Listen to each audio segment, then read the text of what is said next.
When I think of the critique of uniformity, I think of a case called Mozert versus Hawkins. Mozert versus Hawkins covered an incident that happened in Tennessee. There were some fundamentalist parents who were very critical of the reader being used in their children's classroom. Right? They thought that it was pervasively biased against their worldview. Right? And so they talked to the teacher and they worked out an arrangement. Right?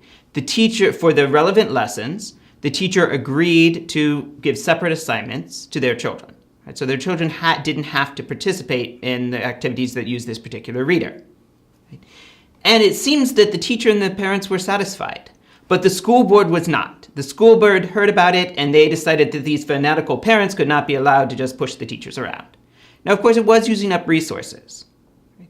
But some people, like the political theorist John Tomasi, look at it and say, look, it was working out. They'd worked out a nice local accommodation, right? But somebody in a position of authority said, no, we have to have these uniform rules for everyone. We can't make these exceptions, right? But why not, right? The children were getting the education that the state wanted. They were learning to read, right? They were actually getting exposed to some amount of diversity of ideas, right? But, right, somebody decided, no, this can't be allowed. We have to have uniform rules here. We can't make exceptions and accommodations, right?